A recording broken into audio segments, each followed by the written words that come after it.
We should have a story now.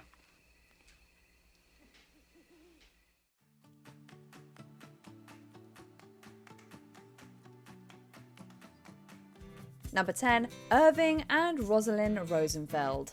American Hustle. Shut up. Save a young, single mother and a kid.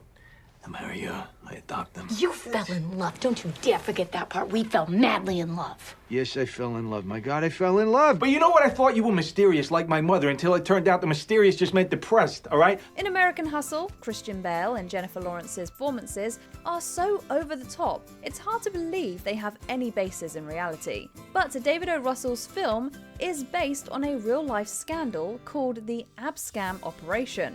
Bale and Lawrence's characters Irving and Rosalyn Rosenfeld are based on Mel and Marie Weinberg, the real people involved. I said, you turned around and you took that love and trust. You lost me.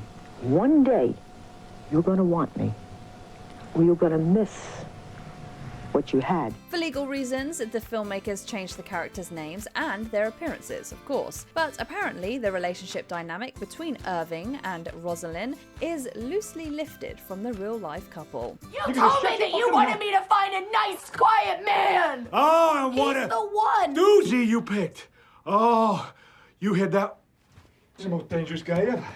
Well, what do you expect, Irving? I know everybody through you! Why can't you just be happy for me? Number 9, Richard and Mildred Loving. Just like we talked about, they'll ask you what you plead, you say guilty, and this will be over quick enough. It's hard to imagine a time when people couldn't marry someone of a different race. That time really wasn't that long ago. We owe that change in the United States laws to Richard and Mildred Loving, the real-life inspiration for the 2016 film Loving. It's not so much of me and Richard, because we could go away, but it's the principle, it's the law.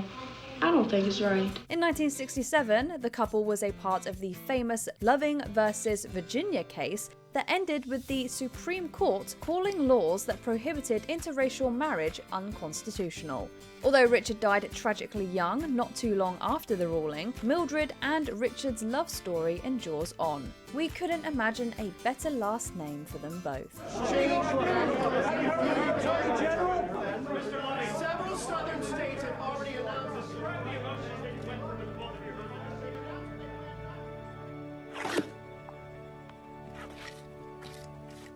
Number 8, Brandon, Teena and Lana Tisdel. Boys Don't Cry. Lana, down here. Brandon, where'd you get that? There are far too many real-life stories of queer kids being killed. In 1999, Boys Don't Cry memorialized the story of not only Brandon Teena, a trans man who was murdered, but also his girlfriend, Lana Tisdel. The film does not shy away from Brandon's brutal murder at the hands of the two men, but it's endearingly tender when dealing with the relationship he had with Lana. Nothing can go wrong if we're together. Lana, it's a little more complicated than that. Trying to codify the relationship that the real Lana Tisdel had with Brandon is a tricky thing, but one thing seems to be certain: she cared about him tremendously, and that sense of care really shines through in the film. You're just saying that because you like me.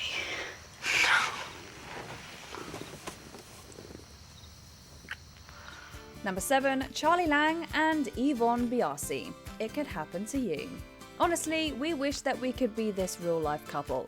It Could Happen to You stars Nicolas Cage and Bridget Fonda as a cop and a waitress who have a clandestine meeting. Fine, officer. No charge. No, I have the check. I just don't have enough for a tip. I'll live. I can't not leave a tip. So leave a tip. Short on cash, Cage's character jokes that if he wins the lottery, he'll split his earnings with her. Well, he did win the lottery, and that promise he made to the waitress didn't sit too well with his wife. Oh, God, Charlie, I'm just so sick of it! Your niceness and your decency! It might surprise you to learn that this story is based on a real couple. In 1984, Phyllis Penzo and Robert Cunningham split a $6 million lottery ticket. Beyond that, the rest of the movie's plot is entirely made up. But what a way to win. I picked 3 numbers and he picked 3. And we hit. $3 million for her, 3 for me. Who says nice guys finish last? Number 6, Leo and Paige Collins. The Vow. Hey, you know who I am, right? Yeah? You're my doctor.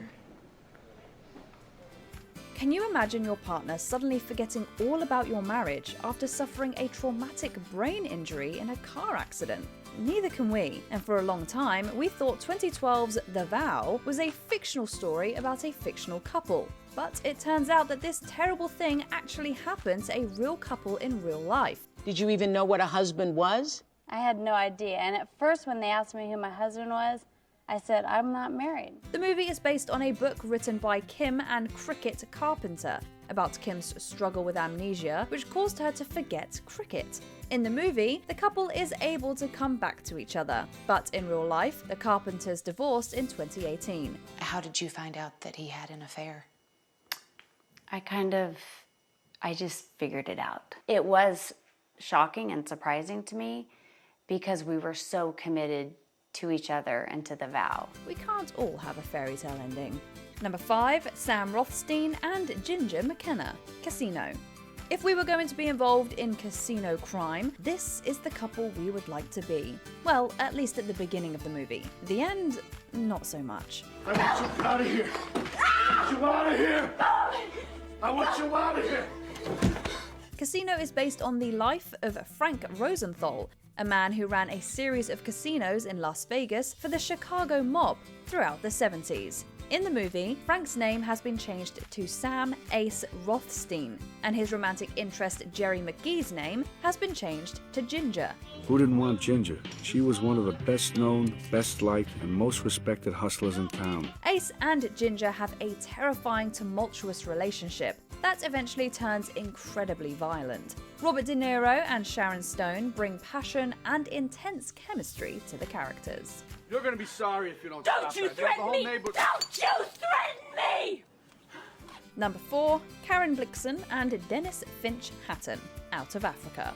In Out of Africa, Meryl Streep and Robert Redford bring the characters of Karen and Dennis to life. Little did we know that they were actually based on a real couple. Karen, I'm with you because I choose to be with you. I don't want to live someone else's idea of how to live. Don't ask me to do that. I don't want to find out one day that I'm at the end of someone else's life. Out of Africa is taken from the real life and romance of Danish author Karen Blixen. During Blixen's life, she often travelled to Africa and eventually had a long-lasting love affair with a big game hunter named Dennis Finch Hatton. If you've seen the film, you know what happens. You've ruined it for me, you know. Ruined what?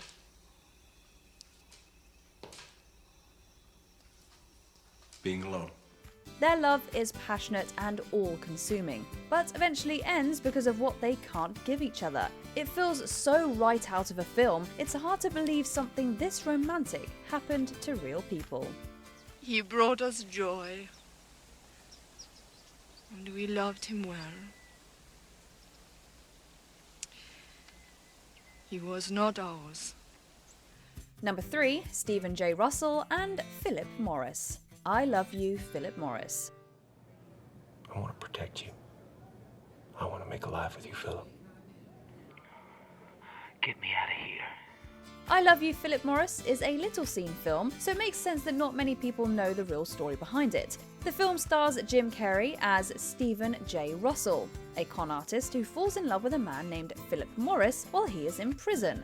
Russell was a real person who really did fall in love with another man he met while incarcerated. He lives alone in a cell, locked down 23 hours a day. All by myself, not touching another individual, not being able to hold my daughter, hug her, not being able to hug Philip, and it's my fault. In the film, he escapes from prison 4 times in his efforts to be with Morris, who is played by Ewan McGregor. The movie is a little strange, but has a lot of tenderness and heart to the way it tells the story.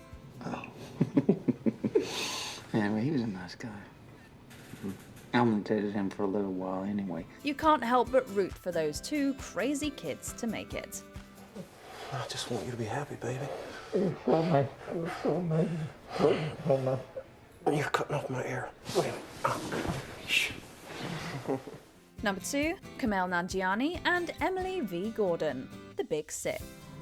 What's going on? What's going on? gonna be okay. Just relax and...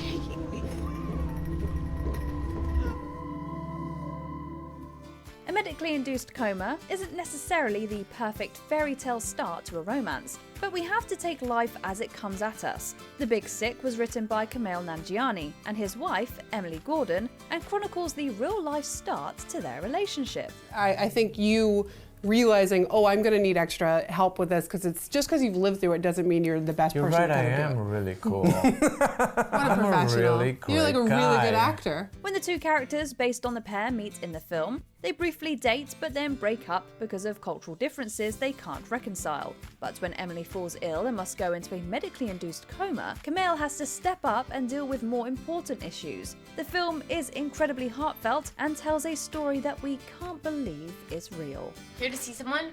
And, have you seen him or her? I mean, I don't know what your deal is, but... Yeah, I've seen him.